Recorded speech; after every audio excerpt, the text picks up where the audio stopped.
अध्याय 8। जब वो उस पहाड़ से उतरा तो एक बड़ी भीड़ उसके पीछे हो ली, और देखो, एक कोढ़ी ने पास आकर उसे प्रणाम किया और कहा, हे प्रभु, यदि तू चाहे तो मुझे शुद्ध कर सकता है। यीशु ने हाथ बढ़ाकर उसे छुआ और कहा, मैं चाहता हूं तू शुद्ध हो जा। और तुरंत वो कोढ़ से शुद्ध हो गया। यीशु ने उससे कहा, देख, किसी से न कहना, परंतु जाकर अपने आप को याजक को दिखला, और जो चढ़ावा मूसा ने ठहराया है उसे चढ़ा, ताकि उनके लिए गवाही हो। और जब वो कफरनहूम में आया तो एक सूबेदार ने उसके पास आकर उससे विनती की कि, हे प्रभु, मेरा सेवक घर में झोले का मारा बहुत दुखी पड़ा है। उसने उससे कहा, मैं आकर उसे चंगा करूंगा। सूबेदार ने उत्तर दिया कि, हे प्रभु, मैं इस योग्य नहीं कि तू मेरी छत के तले आए, पर केवल मुख से कह दे तो मेरा सेवक चंगा हो जाएगा, क्योंकि मैं भी पराधीन मनुष्य हूं और सिपाही मेरे हाथ में है। जब एक से कहता हूं जा तो वो जाता है, और दूसरे को आ तो वो आता है, और अपने दास से कहता हूं ये कर तो वो करता है।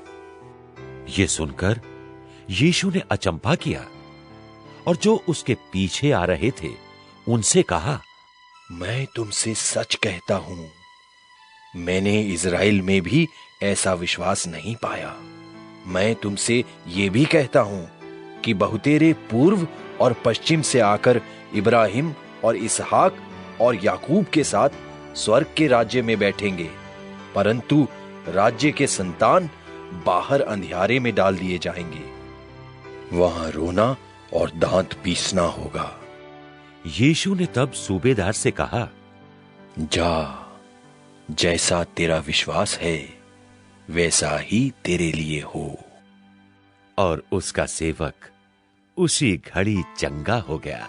और यीशु ने पतरस के घर में आकर उसकी सास को ज्वर में पड़ी देखा।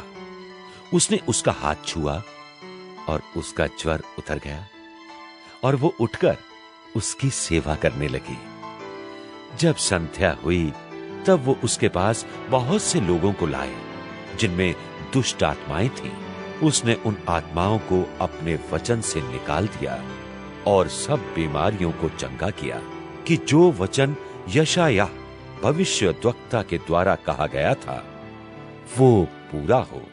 उसने आप हमारी दुर्बलताओं को ले लिया और हमारी बीमारियों को उठा लिया। यीशु ने अपने चारों ओर एक बड़ी भीड़ देखकर उस पार जाने की आज्ञा दी, और एक शास्त्री ने पास आकर उससे कहा, हे गुरु, जहां कहीं तू जाएगा मैं तेरे पीछे पीछे हो लूंगा। यीशु ने उससे कहा, लोमड़ियों के भट्ट और आकाश के पक्षियों के बसेरे होते हैं, परंतु मनुष्य के पुत्र के लिए सिर धरने की भी जगह नहीं है। एक और चेले ने उससे कहा, हे प्रभु, मुझे जाने दे कि पहले अपने पिता को गाड़ दूं। यीशु ने उससे कहा, तू मेरे पीछे हो ले और मुर्दों को अपने मुर्दे गाड़ने दे। जब वो नाव पर चढ़ा तो उसके चेले उसके पीछे हो लिए, और देखो, झील में एक ऐसा बड़ा तूफान उठा कि नाव लहरों से ढपने लगी और वो सो रहा था। तब उन्होंने पास आकर उसे जगाया और कहा, हे प्रभु, हमें बचा, हम नाश हुए जाते हैं। उसने उनसे कहा, हे अल्पविश्वासियों, क्यों डरते हो? तब उसने उठकर आंधी और पानी को डांटा, और सब शांत हो गया। और लोग अचंभा करके कहने लगे, ये कैसा मनुष्य है, आंधी और पानी भी उसकी आज्ञा मानते हैं। जब वो उस पार गदरेनियों के देश में पहुंचा तो दो मनुष्य जिनमें दुष्ट आत्माएं थीं कब्रों से निकलते हुए उसे मिले। वो इतने प्रचंड थे कि कोई उस मार्ग से जा नहीं सकता था। और देखो, उन्होंने चिल्लाकर कहा, परमेश्वर के पुत्र, हमारा तुझसे क्या काम? क्या तू समय से पहले हमें दुख देने यहाँ आया है? उनसे कुछ दूर बहुत से सुअरों का एक झुंड चर रहा था। दुष्ट आत्माओं ने उससे ये कहकर विनती की कि यदि तू हमें निकालता है तो सुअरों के झुंड में भेज दे। उसने उनसे कहा, जाओ। वे निकलकर सुअरों में बैठ गए और देखो, सारा झुंड कड़ाड़े पर से झपटकर पानी में जा गिरा और डूब मरा। चरवाहे भागे और नगर में जाकर ये सब बातें और जिनमें दुष्ट आत्माएं थीं उनका सारा हाल सुनाया।